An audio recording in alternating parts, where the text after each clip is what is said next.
This car's like brand new and this is already broken. Oh my God.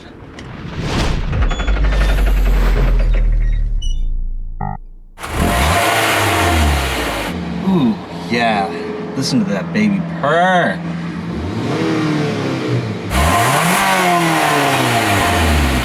It's, Hey, all you people, what is going on? Welcome to the Not So Handy Car Guy YouTube channel, where we learn about cars together. What is this we're sitting in today? This is a 2020 Mitsubishi Outlander SP, and no, that does not stand for sport, it stands for special edition. My sister rented this car to drive up from Charlotte to Boston, and it's... So that's what it is. It's a rental car. She didn't really have a choice as to what she was getting, but she is the first or second person to ever actually rent this vehicle. So it still smells new, still looks new, and we're gonna see if this is even competitive as compared to the RAV4 or the CR-V or the Subaru Forester. I'm really curious because this is actually my first time ever driving a Mitsubishi, and you know, they're not the biggest car brand. So let's go take it out on the road. Then we're gonna take a look at the quality of the car. We're gonna take a look at the engine.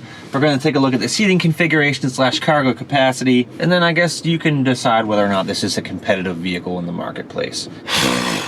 Let's go for it. So, okay, hold on.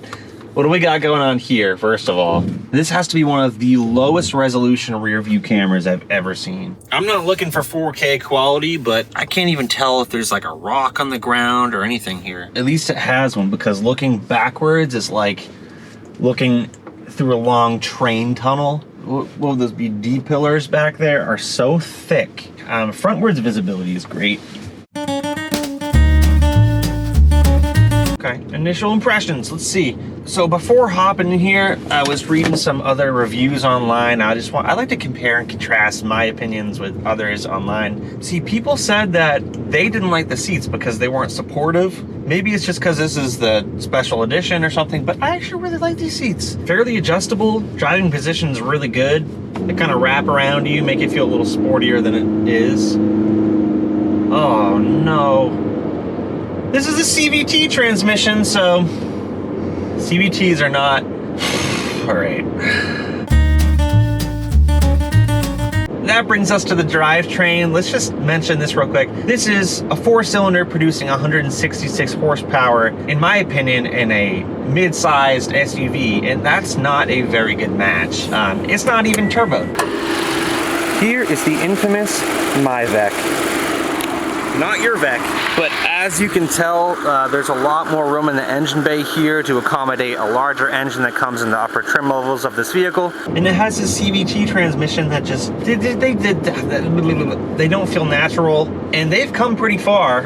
Toyota's made awesome strides in the CVT market, but this just doesn't feel good. It's sluggish to respond. If you slowly press into the throttle, it'll keep jumping up a little bit and a little bit in the RPM, just like it's adjusting that, you know, that ratio in the transmission. You can get this with a regular geared transmission. The one good thing about this drivetrain that I've heard of is actually the gas mileage isn't bad. You can get up to 30 on the highway, which is just in comparison is very comparable to my Volkswagen GTI. For a crossover of this size, that's not bad. Let's give her some juice.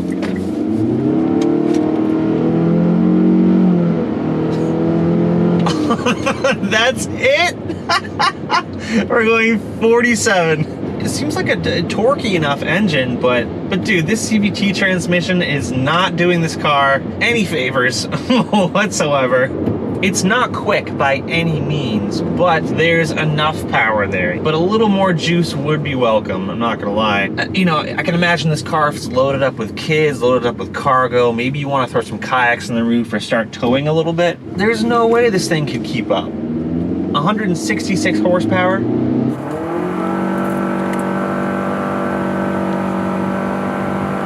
You know what, let's just do an official 0 to 60 time. Hang on, do a little boosted launch.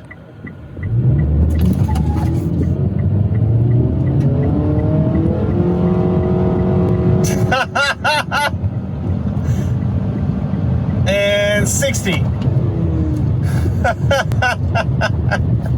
I'll try it one more time with traction control off.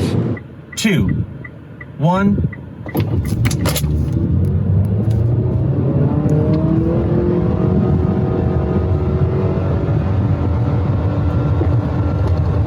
All right, 60. There's a sport mode. If you throw the gear select over to the right, it hangs the RPM higher. That sounds really bad. It's so strange when you're in a CVT like this because it hangs it at a certain RPM where the engine is supposed to be making its peak power, and so you just get this obnoxious whine from this 4-cylinder engine. You gotta have the feeling that CVTs are just gonna wear out so much quicker than a traditional geared transmission, right? All right, let's go behind this BMW 3 Series here. See how this thing does in the turns.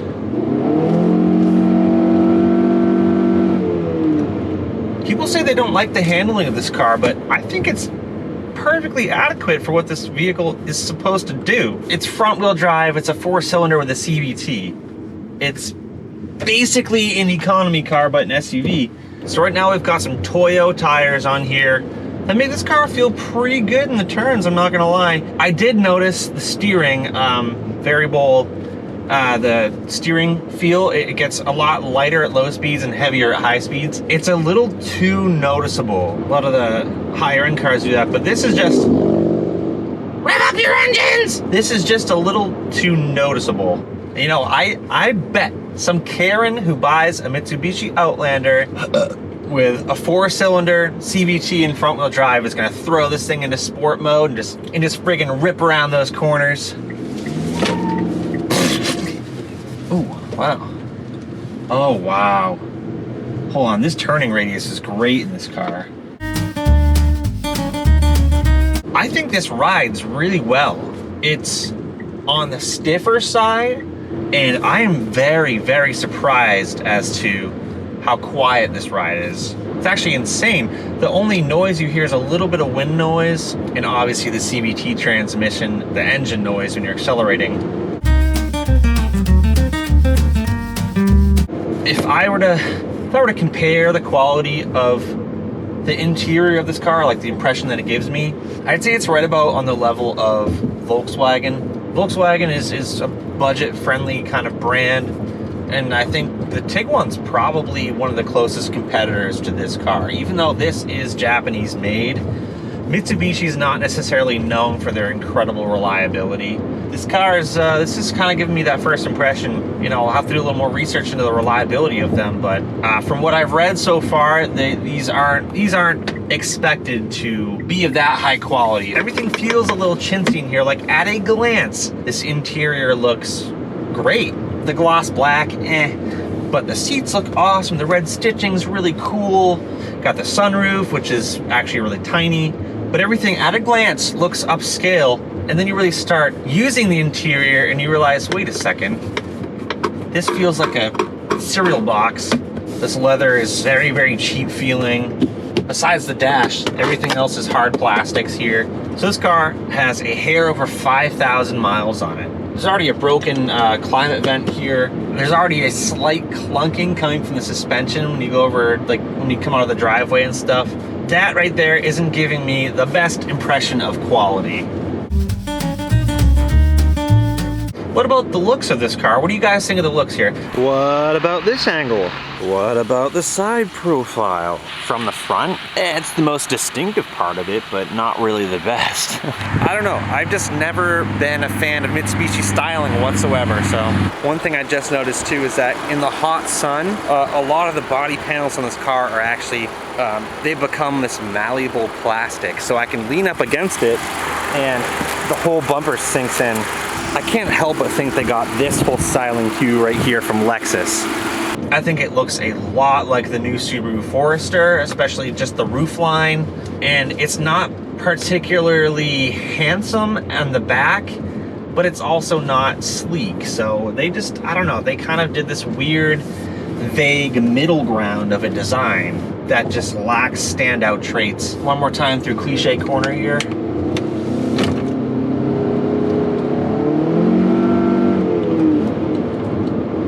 this transmission's just awful. When you're really pushing it through the corners, kind of like Karen trying to get to her kid's soccer practice, the steering does lose a little bit of that feel. It feels elasticy.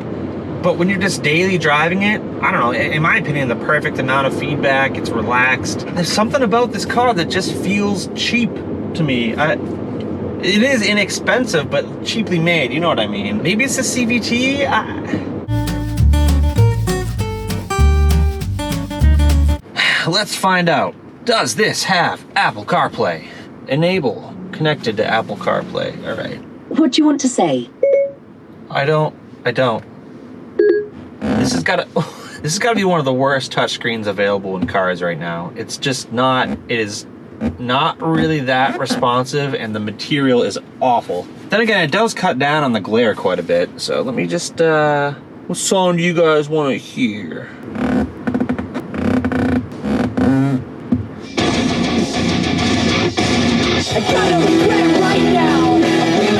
Volkswagen's stock stereo is just miles better than this. Where's the clarity? Where's the clarity in these speakers, huh? Where are you? I don't like how the only two knobs in the infotainment center here are for literally just the temperatures. It does have dual climate control, but I mean, one other small thing I noticed, totally a little pet peeve. You know, it goes all the way up to 89, which is high, and then you turn it all the way down to 61, which is low. Why not go to 60 and go to 90? The layout in here is okay. A couple buttons are hidden behind the steering wheel because they kind of made this driver focused and tilted this in a little towards the driver, kind of blocking off some of these buttons back here. This looks incredibly cheap. This is a push button start and stop. They have this probably from another car, or if there's a lower trim of this, it has a key start, and it has the hole on the side of the steering column right here that they just put a little plastic piece in. Oh, one other thing, you have this whole massive plastic housing that holds the lane assist sensor.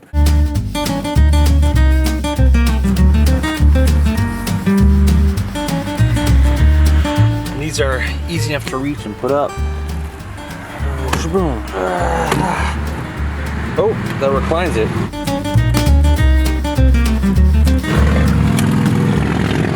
Oh, whip it down. Now this is something else here. Step 1, shaboom. Step 2, shaboom. Step 3, shaboom.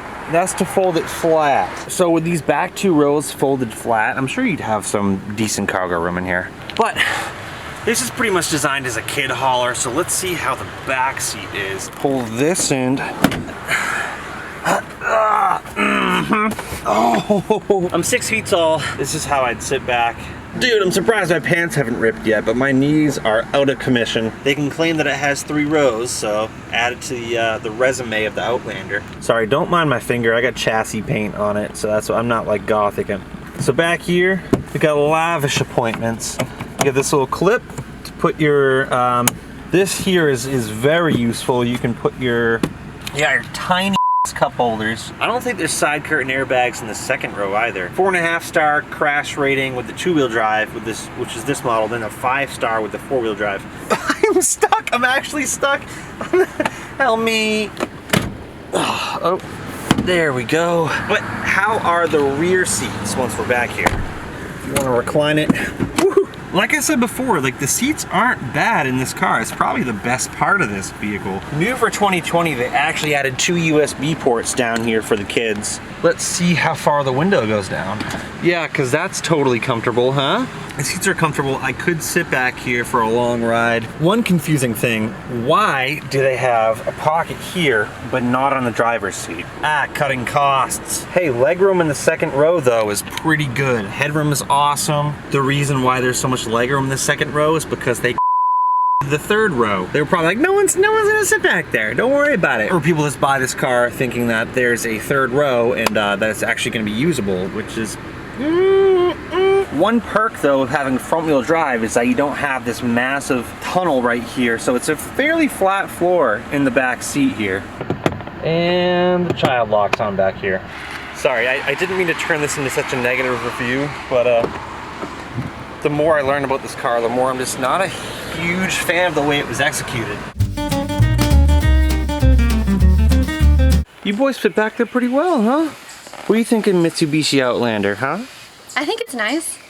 I was telling Matt I probably wouldn't buy one, but it was a nice car. Yeah. Look at that cargo space. What's crazy is that this is considered a compact SUV. Really? When that is crazy. Tell me more. 10 years ago, this would have been mid-sized to large.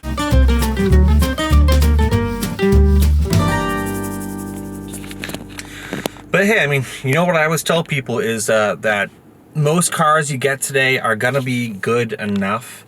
But if you like the styling, if you like the way it feels driving, if you like the seats, if you like saying you can fit 7 passengers in here, you know, you do you. I'm not saying don't buy this car, I'm just saying that against the competition, it doesn't quite stack up. All right, guys, thank you for tuning in, I appreciate it. Hopefully you learned a little something about Mitsubishi Outlander, huh? Me too. Stay tuned, smash the bell. No, smash the like button. I don't know how to do these extras. I need a drink of water. Oh my God. We have a lot of cars in here.